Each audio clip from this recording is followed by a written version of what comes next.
Bukod po sa aming pit supplies sa Shopee na Lovely for 20,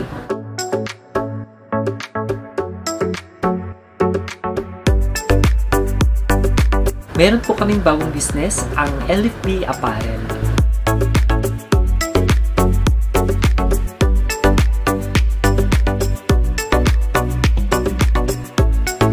Nagtitinda kami ng oversized t-shirt, 100% cotton at expandex. Sana'y suportahan niyo po ang aming negosyo para matugunan po namin ang pangangailangan ng aming mga fur babies. Salamat po sa inyong suporta and God bless us all. Hi! Kumusta po kayo? Kung pala si Jobinson OFW dito sa Kuwait at kung bago ka pa lang sa aking channel, huwag mong kalimutang i-click ang subscribe button at pakihit na rin ang notification bell down below para lagi kang update sa aking newly uploaded videos. In this video ay papakilala ko sa inyo yung dalawang bagong adopted cats namin. Meet our newly adopted cat. Ito, ang pangalan niya ay si Nadine. Magto 2 months na siya sa amin. Ayan siya oh. Ang edad niya ay 5 years old. Isa siyang pure na Scottish Fold. Yan. Galing pala ito sa isang lokal dito sa Kuwait. At ayan, yung history niya ay binigyan niya sa amin ito kasi ikakasal na siya. At yung mapapangasawa niyang babae ay ayaw ng pusa. Kaya binigyan niya sa amin. Ang sasabi ko sa pusang ito ay napakabait. Hindi siya magulo sa bahay. Hindi din siya palaaway. Ayan. Hindi maingay. Lagi lang siyang tulog. Noong bagong kuha namin kay Nadine ay nakapagadya siya agad. Feel at home, and so hindi siya masyadong nanibago dito sa bagong tirahan niya. Kaya yan, siguro love na rin niya kami ngayon kasi 2 months na namin siya nakasama. At hindi na rin pala namin pinalitan yung pangalan niya, as it is pa rin yung pangalan niya, Nadine. Nadine.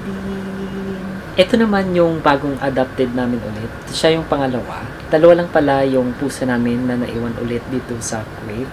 Yan. Ito naman si Myla. Myla yung pangalan niya. Yung pangalan niya dati ay Akali. Ng Arabic siguro yun. Hindi ko alam kung anong meaning. Hindi ko na natanong yung nagbigay sa amin nito. Yan. Pero isang babaeng lokal din dito sa Kuwait. Yan. So napakabait ni ma'am. Mukhang mayaman naman siya nung binigay siya sa amin. Ayan. Here. Meet Myla. 1 taon pa lang yung gulang niya.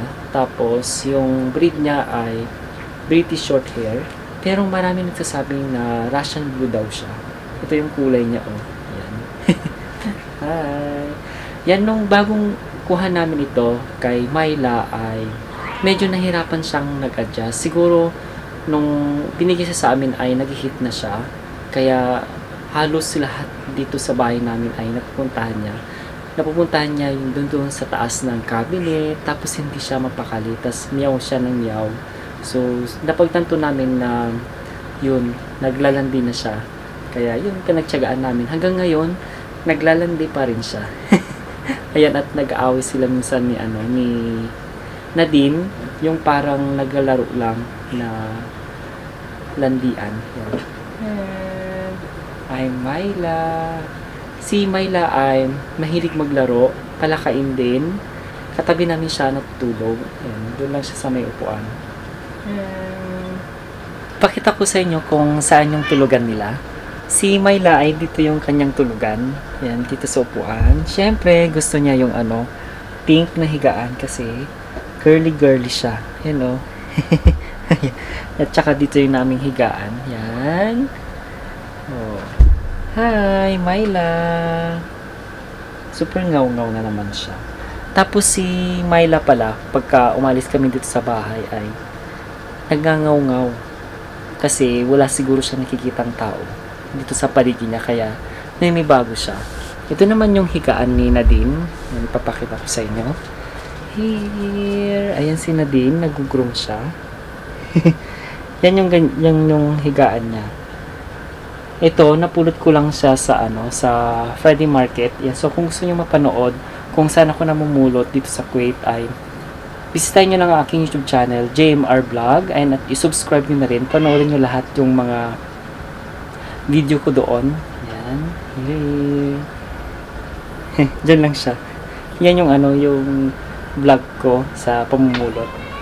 Papakita ko rin pala yung kanilang kainan banda. Yan. So, ito yung aming bintana.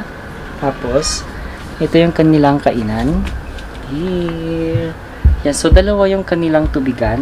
At dito na rin, naglagay kami dito ng kanilang dry food. At ito naman yung kanilang cat litter box. Here.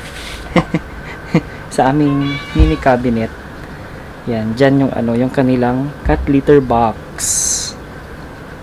Nag-decide kami na mag-adapt ulit ng pusa dahil hindi kami sanay na wala kaming alagang pusa dito sa Kuwait. Kaya nag-adapt ulit kami ng 2 pusa.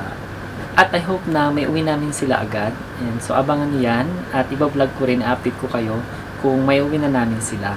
At yan lang yung ating video for today. I hope na nagustuhan nyo itong video na ito. At sa mga hindi pa nakapanood sa unang guesting ng aming mga alagang pusa sa Pilipinas sa GMA7, ayan, so i-browse nyo lang sa aking YouTube channel at i-upload ko yan dito. At kung kayo ay naghahanap ng produkto para sa inyong mga alagang pusa at aso, ay bisitahin nyo lang ang aming Shopee account, Lovelyfur20. Nagtitinda kami ng mga food supplement, magagandang klaseng shampoo, at mga vitamins, at may iba pang mga kagamitan para sa ating mga alaga. At meron kaming bagong business, ang LFB Apparel. Nagtitinda kami ng oversized t-shirt, 100% cotton at expandex. Sana suportahan nyo ang aming mga negosyo para matugunan namin ang mga pangailangan ng aming mga lovely fur babies. At kung bago ka pa lang sa aking channel, huwag mong kalimutang i-click ang subscribe button at pakihit na rin ang notification bell down below para lagi kang updated sa aking uploaded videos. I hope you enjoy this day. Stay humble and be kind. See you next vlog. Bye!